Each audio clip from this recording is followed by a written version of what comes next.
Hello,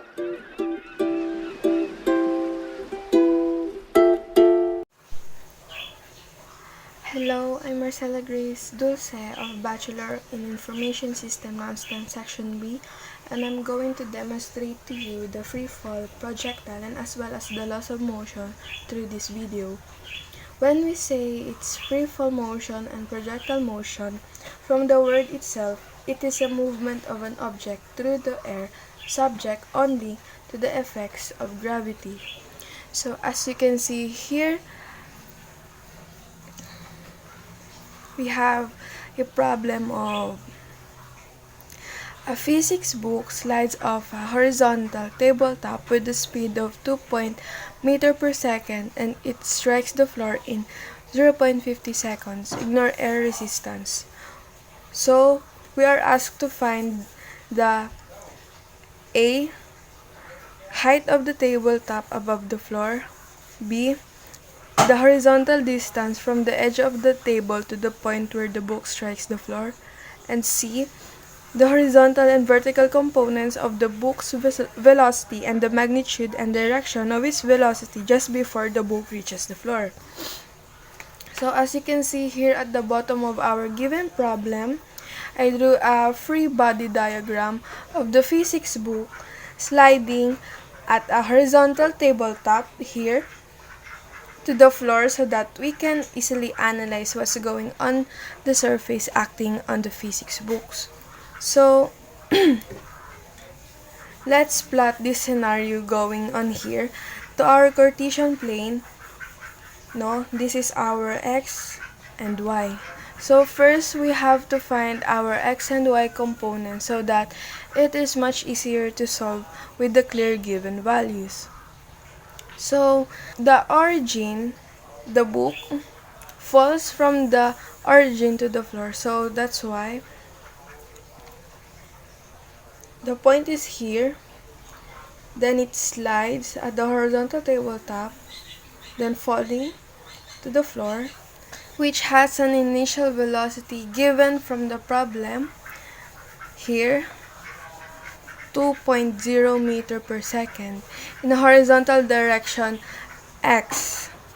So our initial velocity in the x is initial 2.0 meters per second. So for the acceleration of horizontal or the x, we know that in projectile motion, the horizontal motion has a zero acceleration due to the influence of gravity, that there are no horizontal forces acting upon the object and thus no acceleration. So, the acceleration of x is equals to 0. And for the y, for the direction of y or the vertical, that is equal to 0 because to the point and then it slides, then it's 0. Y initial 0.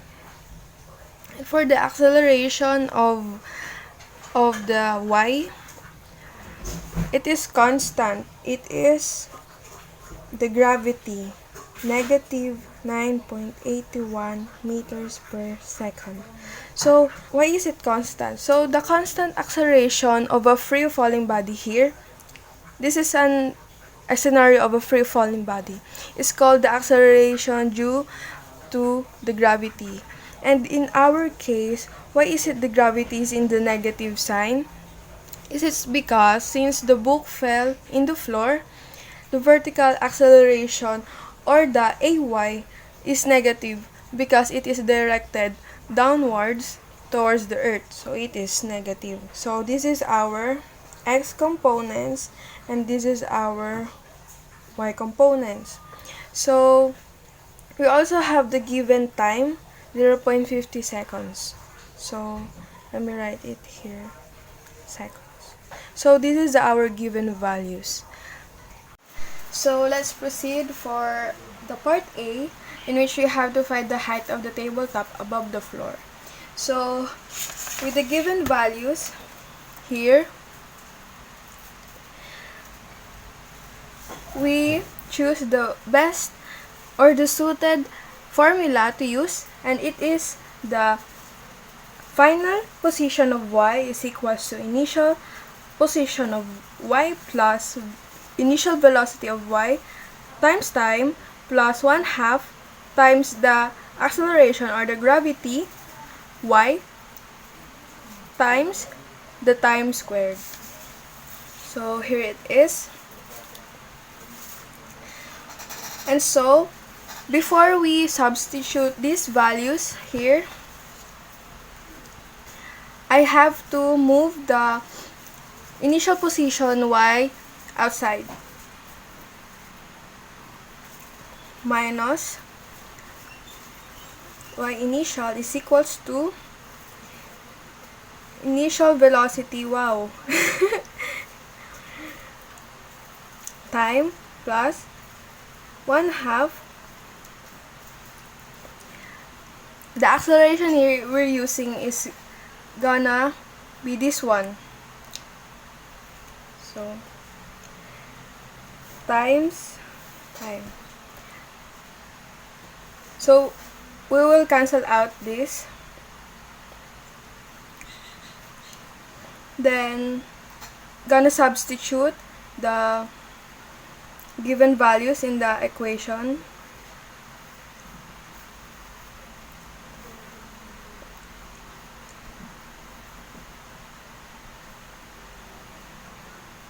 Acceleration wise it equals to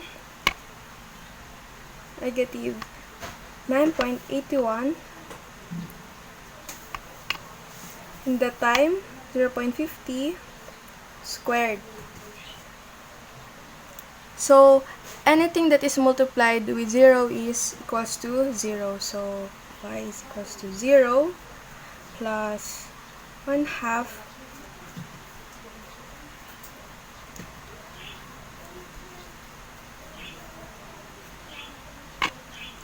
0.50 squared.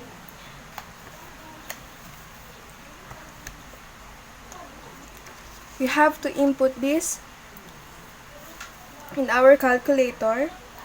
0 plus 1/2 is equals to negative 9.81 times 0.50, in which is it is squared, is equals to negative 1.23 because it is rounded off by its hundredths. So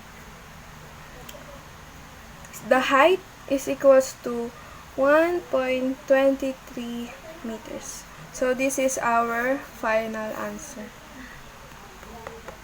So for the part B, we have to find the horizontal distance from the edge of the table to the point where the book strikes the floor. So in our given equations to use, the best suited for this problem is this. The final position x is equals to initial position x plus initial velocity of x times the time plus 1/2 times the acceleration or the gravity times the time squared. So I've already written this equation, and then we have to move this initial x position to the left. So xf minus si is equals to initial velocity x times the time plus 1/2 and the ax times the time squared. So cancel. This is x is equals to the initial velocity. We have to substitute the values. 2.0 ms times the time, which is 0.50 seconds, plus 1/2 multiplied to ax, which is 0, times the time, 0.50 squared. So for the x, 2.0 times 0.50 is equals to 1 plus 1/2 times 0 times 0.50 squared is equals to 0. And thus, our x is equals to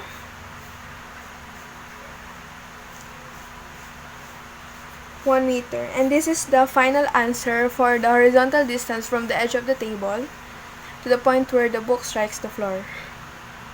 So for the part C, we have to find the horizontal and vertical components of the book's velocity and the magnitude and direction of its velocity just before the book reaches the floor. So in the problem, the velocity x is already given, in which it is 2.0 meter per second. So in this problem, we have to find the velocity of y. In that case, we have to use this formula to find the velocity of y. So Vy is equals to Vy initial plus the acceleration or the gravity times the time. So in the given values below, we have to substitute these values in this equation. So Vy is equals to, what is the initial y velocity? It equals to 0 plus the Ay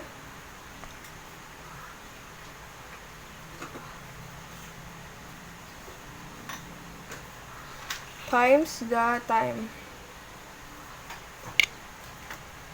So in our calculator, 0 plus 81 times 0.50 is equals to negative 4.9. So our velocity y is equals to negative 4.9 meters per second. So I'm gonna write again the velocity x here and the velocity of y, 2.0 m per second and negative 4.9 meters per second. So this is our horizontal and vertical components. For the magnitude, using the equation to find the resultant, the difference is that as of now, we are finding the velocity. So the velocity is the magnitude of the velocity x squared plus